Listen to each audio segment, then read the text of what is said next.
Military इसलिए खास तौर पर कह रहे हैं कि ये वॉर नहीं है, पाकिस्तान आर्मी के साथ वॉर नहीं की, हमने एस्केलेट शुरू किया है, हमने उनके पाले हुए टेररिस्ट के ठिकानों को नेस्तनाबूद किया है।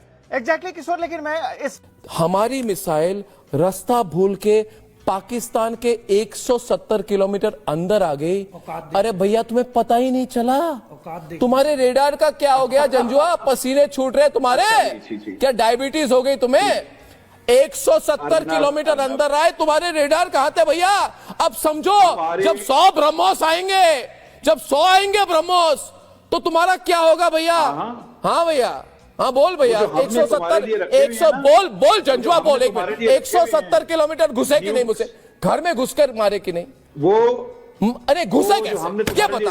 आप खूब बोलते हो ना हमारी रेडार है, रेडार है। ऐसी बैंड बजाएंगे। अरे भैया मेरी बात सुनो, 170 किलोमीटर अंदर घुसे कि नहीं घुसे? घुसे कि नहीं घुसे जंजुआ? अर्नब गोस्वामी की हड्डियां में नहीं मिलनी। अरे भैया मैं तो अर्नब गोस्वामी सामने बैठा हुआ हूँ, मैं तुम्हारे सामने। रिपब्लिक टीवी का। हाँ तो रिपब्लिक मीडिया नेटवर्क बोल। इसका खंडन। अरे सबसे बड़ा मीडिया नेटवर्क है एशिया का, ठीक से बोलो भैया। तो मुझे बताओ 170 किलोमीटर तुम्हारे घर में घुसकर मारा कि नहीं मारा? रोक के रखेंगे तो फिर देख रोकोगे? अच्छा ये कह रहे रोक देंगे, ये कहते हैं रोक देंगे। कि पाकिस्तान परमाणु धमकी बार बार दे रहा है, लेकिन भारत के पास परमाणु से कई हजार गुना शक्तिशाली बम मौजूद है। अब आपको भारत की ताकत दिखाता हूं। पाकिस्तान भारत के सामने कहीं नहीं टिकता है। भारत के पास ऐसा बम है जो परमाणु से ज्यादा ताकतवर। परमाणु बम को सबसे खतरनाक हथियार जरूर माना जाता है। पूरे इलाके में परमाणु बम से तबाही का खतरा होता है, यह सच है। 1945 में जापान के हिरोशिमा नागासाकी में परमाणु बम गिरा था। परमाणु धमाके से उस वक्त सोचिए 2 लाख से ज्यादा लोग मारे गए थे।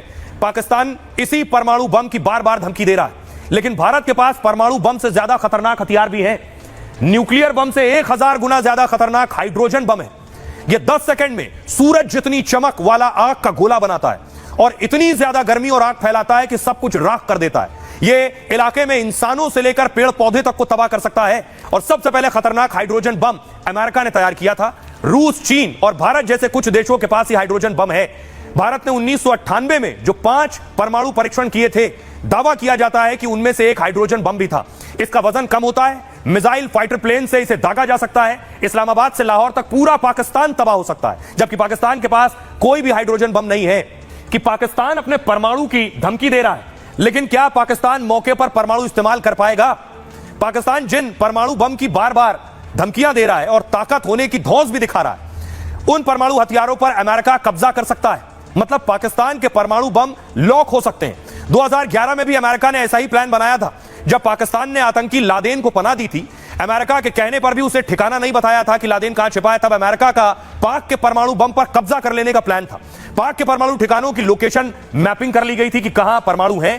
तेजी से कब्जा करने के लिए ऑपरेशनल स्केच बनाए गए थे। परमाणु हथियारों को उड़ाने या निष्क्रिय करने की भी अमेरिका ने तैयारी कर ली थी। इसके लिए वैसे ही प्लानिंग थी जैसे ओसामा को घुसकर मारने की प्लानिंग थी। यानी सील कमांडो समेत कई जवानों की खास टीमें बनाई गई थी। जरूरत पड़ने पर वो घुसकर परमाणु प्लांट पर कब्जे की तैयारी में थे। मतलब पाक को पता चलने से पहले परमाणु बम छिन जाएंगे। दावा यह है कि अमेरिका में फिर से एक टीम ऐसी तैयारी में लगी हुई है।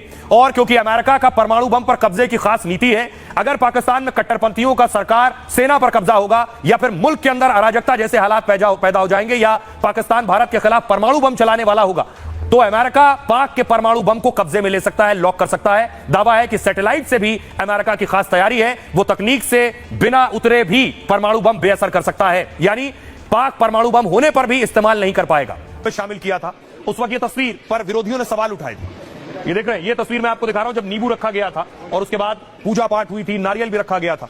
अब अगली तस्वीर मैं आपको दिखाऊं।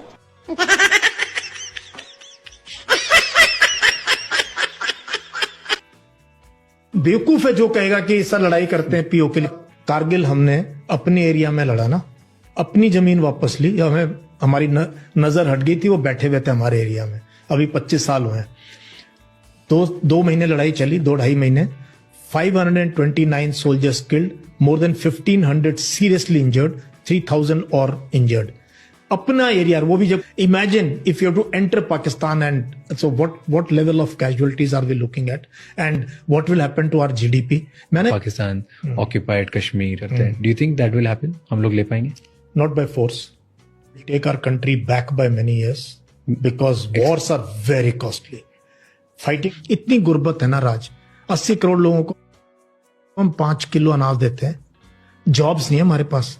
हमारे स्कूलों की कंडीशन जाके देखो, हमारे हॉस्पिटल्स की कंडीशन देखो, गांव की सड़कों की कंडीशन देखो, पानी की कंडीशन देखो। बट एज अ प्रोफेशनल 7 मई 2025 की सुबह सुबह जब दुनिया नींद में सोई थी, तब भारतीय सशस्त्र बलों ने ऑपरेशन सिंदूर को अंजाम दिया। भारतीय वायुसेना के मिराज 2000, सुखोई 30 और स्वदेशी तेजस लड़ाकू विमानों ने आसमान से गर्जना कर दी।